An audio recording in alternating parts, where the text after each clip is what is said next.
Hello 11th standard students, welcome back to the online YouTube session. So this is Seema Harish for higher secondary teacher for English. Okay, I'll be taking your English in standard 11th and 12th. Okay, so welcome back all the students who are new admitted into this group. Welcome to the family of LP Savani children. So today we will continue with our one more thing children, the new students can rejoin the session. That is, we will be given the date for you, those who have missed the first and the second, for whatever chapters you have missed, not more, only one or two chapters. I will definitely tell you that is one chapter from Hornbill, and the you have two books children. This is Snapshot, the supplementary reading book, and one is the main reader, that is Hornbill.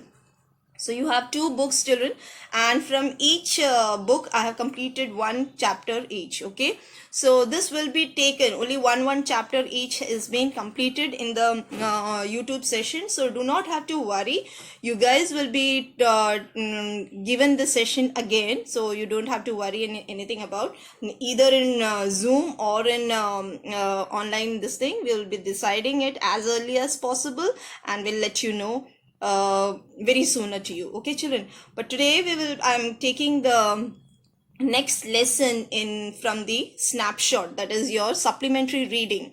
So in the supplementary reading, the second chapter, I will be taking the address. Now children, one more thing, during the Zoom classes I will be taking the lesson from the textbook, and during the online session, that is the YouTube session, I'll be taking the brief of the story, that is only the introduction and the summary of the story.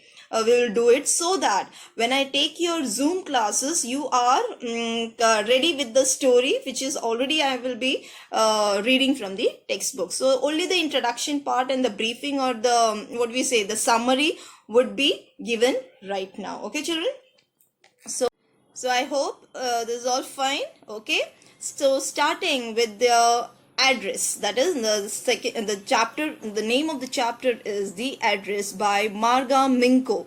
Marga Minko is the narrator. She is the narrator, and she is sharing the story which has happened. The address, the topic itself gives you some hint what is the story might be. That is, the address is a story where the narrator, that is, her mother is not more any, and now she is sharing some things where the war was going on during the time when this story was written, and she's saying there is some nostalgic moments. Okay, nostalgic children, nostalgia means the remembering something good or bad, whatever. The kind of memories are called the nostalgic feeling. When you, for example, you are going to your village or your native place after 1 year or 2 year, whatever. So whenever you reach that place, or when you remember that place, you are into the nostalgic feeling of, how happy you were, or how have you spent your childhood, or whatever. That is called the nostalgic moments children, where you feel happy about remembering some things. Okay, so here the address is a short story by Marga Minko, which begins with a conversation between the narrator and a woman named Mrs. Darling. Okay, Mrs. Darling is another character in the story where the narrator is talking about. Okay, so narrator asks Mrs. Darling if she still knew her. So the narrator is asking, she might have got into the address given by her mom, and she has reached a place, she has knocked the door, and now somebody has opened the door for her, and she's asking whether you recognize me or not. Okay, so the narrator asked Mrs. Darling if she still knew her. So the narrator asked the person who has opened the door, and she knows that this is Mrs. Darling because she has reached a house where the address was with her, and she has reached the right place. The person who will be opening the door might be Mrs. Darling. So she thought that, okay, this is Mrs. Darling, and she asked her, do you recognize me? Do you remember me? The woman, slightly hiding behind the door, showed no sign of recognition, so the narrator doubted if she had knocked the right door.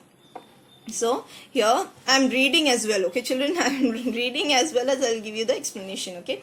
So here when she knocked the door, she opened the door and she asked her whether she recognized her or not. But the lady at the opposite area, she slightly opened the door, and from the back of the door itself she said, I do not remember you, or I do not recognize you, I don't know you. Then narrator thought that might be she is at the wrong door. She, like, when you go at somebody's place and if they tell you that I do not know you, you may please leave, then we get embarrassed, or we see the nameplate again saying whether we are at the right door or not, okay. So here she also did the same thing. She thought that she might have knocked the wrong door. However, she saw the woman was wearing her mother's green knitted cardigan, so she was sure that she was at the right place. Okay, now when she saw that the lady who has opened the door was wearing her mother's green cardigan, that is the attire what she was wearing, was her mother's, she thought that no, I'm not at the wrong place, I am at the proper place. The woman asked if they had come back after the war in Holland. So she's asking, the woman is asking whether you have come back from the war from Holland. The narrator told her the story, only that she was there. Yes, the narrator said, yeah, I was there in Holland. The woman was not ready to see her and told her to leave. Now the woman is saying, you may leave. You are, I do not know you. I do not recognize you. You may leave. The narrator glanced at the same plate again, which read Mrs. Darling in black letters on white enamel with the number 46 above it. So she knows that when the lady Mrs. Darling is saying that I do not recognize you, she is perfectly saying that no, something is fishy about it, and she wants the narrator to leave that place. And she said, the narrator is also something like, no, this lady is जानबूझ के मुझे यहाँ से निकालने की कोशिश कर रही है. But as the narrator walked back, now nobody can, मतलब जबरदस्ती किसी के घर के अंदर we cannot go, so we cannot enter into somebody's home without their permission. So she thought might be she is saying me, she told her to leave, so she was leaving and she was approaching the station. She has come by the train, so she is going again to the railway station. Now she remembered her mother telling about Mrs. Darling. 1 minute, but I just left one line. As the narrator walked back to the station, she remembered her mother giving her this address. Okay, she just told, she's saying that when she left her, when she was walking back to station, she remembered that her mother has given her this address. She remembered her mother telling about Mrs. Darling. Okay, now when she was walking to the railway station back, she is remembering the mother had told her something about Mrs. Darling. And what did she say? Mrs. Darling, who would carry heavy suitcases of antiques, silver cutlery, crockery and vases from her house whenever she came. So Mrs. Darling was the person whenever she used to come to their place, that is years back, whenever she used to come to their place, she used to carry heavy suitcases, and she used to put all the antiques. What are antiques, children? What is antiques? Antiques are like old things which are like it is not thrown away, or like, for example, you have some antique pieces in your home. It is used for the decoration of your house, and it is very old things. It has been बहुत पुरानी चीजें जो रखी जाती है, and that becomes antique. So it is remembered by so many people. So antiques, she used to take all the antiques from her house. Silver cutlery means वो जो चाय का the set, okay. The crockery, the vases, that is flower pot for flower vases, from their house whenever she came. So she was a lady who used to carry all these things away. ऐसा कैसा somebody is coming to your house and taking away? I don't think so, because we do not allow some people coming to our home, and our mother or dad doesn't say anything. A person coming to our home and taking away these things, we do not allow it. But fine, what is the reason behind? Let us see why she is carrying away all these things. Her mother told her that Mrs. Darling would save all the good things for the future, which she probably could not save herself as it was wartime. So she said ki the narrator's mother is not going to save all these things, and Mrs. Darling said, I would take care of all these things because the war is going on, so doesn't know what happens next. So she said, I'm taking whenever she used to come to their place, she used to carry heavy suitcases containing all these things inside. So here she's saying, the narrator now, her mother told her that Mrs. Darling would save all the good things for the future. Okay, fine. The narrator arrived at the station without paying much attention to the things around on the streets or houses, as they made her feel nostalgic. So she's saying she doesn't want to see so many things around because these things are making her nostalgic. Might be she was staying over there. Okay, she was... for some time she might have left from there and she has come back. So while walking through this area, things are making her nostalgic. She's feeling that nostalgic thing. She then remembered the first time she had met Mrs. Darling before some years. She's saying that, yeah, I remember she had met Mrs. Darling before some years, and that too for few seconds, many years ago. She has met Mrs. Darling.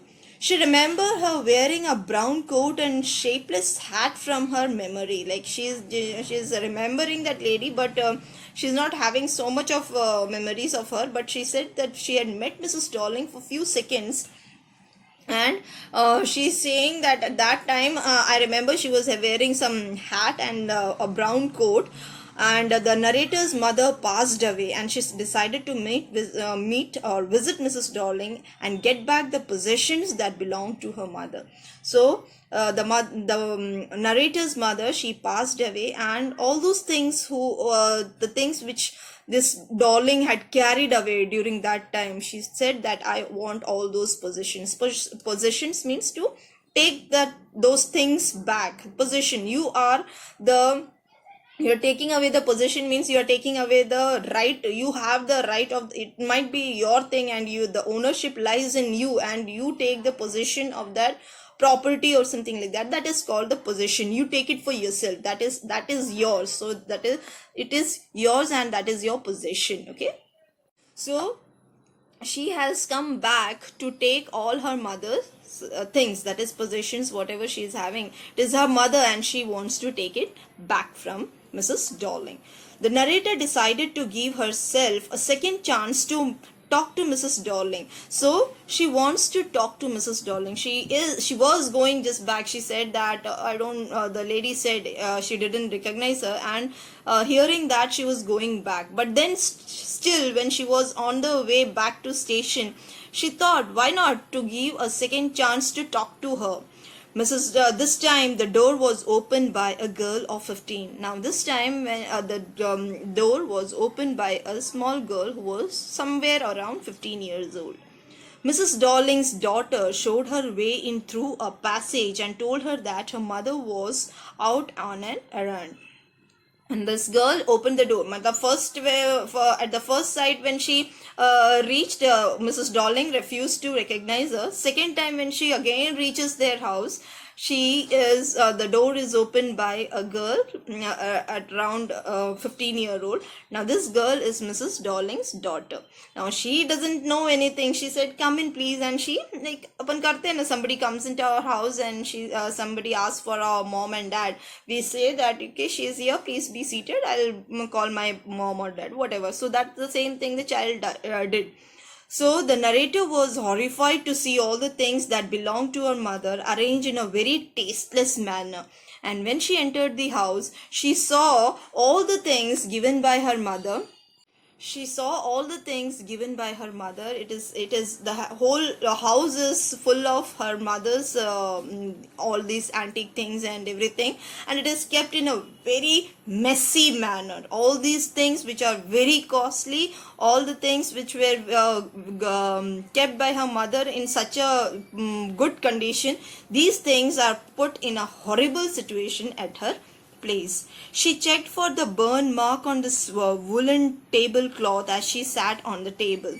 Now she saw tablecloth that was also her mother's, and she saw that this is having a burn mark. She had burned that cloth also, and the table on which she was sitting. From silver cutlery to the white teapot with golden lining and the other antique items, all belonging to her mother, were there in Mrs. Darling's house. So everything, each and everything, she's saying, the white teapot with the golden line. So these were so costly things this lady was having, that is the narrator's mother was having so much of good things, and this lady has just put it out in a tasteless manner, means gande mein gande tarike se she has put all the things here and there, witherly over here and there, and she was like seeing all those things. She was very sad seeing such the things given by her mother, snatched away by her mother, and she has just kept those things in a very awkward manner. So Mrs. Darling's house, and they were used in a very bad manner. The narrator remembered how long time ago her mother had told her to help her polish the silver. So she remembers those silver cutleries. She said long years ago that silver cutleries has to be polished, and these silver cutleries are lying over here at Mrs. Darling's place. She asked which silver was that, and was shocked to know that it was the cutlery they used, which was made of silver. So she is saying that those things all lying over here at Mrs. Darling's place. The narrator lost sense of time in the experience of nostalgia which clouded her throughout her visit to the house. She was like she was unhappy seeing all these things, and it was in the nostalgia, where nostalgia means she remembered all these things with her mother when she was alive. She used to have all these things with her, and right now in such a bad situation, her mother's things are kept in Mrs. Darling's house. She suddenly remembered where she was and feared missing her train back home. So she suddenly feared that okay, she has to go back home also. She stood up quickly, and the girl asked if she did not want to wait for her mother. So again, she stood up quickly, and the girl asked. She stood up from there, and the girl asked, she doesn't. Don't you want to wait for my mother? The narrator walked out of the house and glanced at the nameplate reading Mrs. Darling again. She did not wish to remember the address anymore.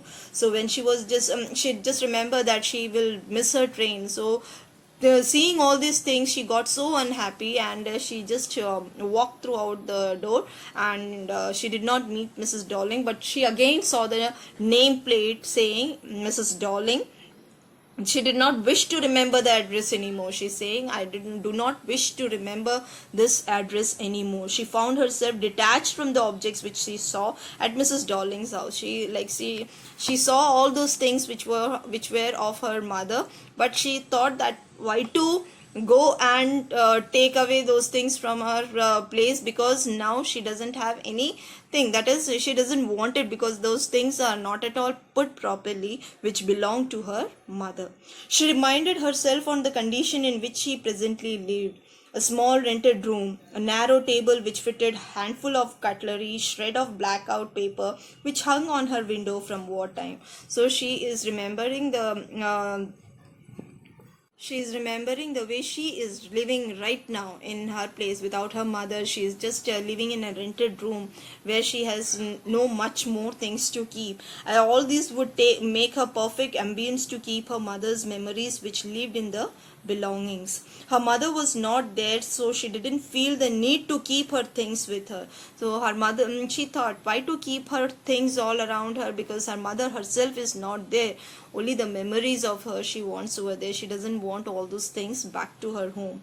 She convinced herself and resolved to forget the address. Now she convinced herself. Convinced means making her, okay, I do not want it. So she doesn't want anything, she said to herself, and she wanted to forget the address of the Mrs. Darling. Okay, she thought of all things she had to forget: the belongings and the address number 46 on the marker. The later was probably the easiest. Children, so she's trying to forget each and everything, and she thought that only her mother's memories are important for her, and she doesn't want to remember that address where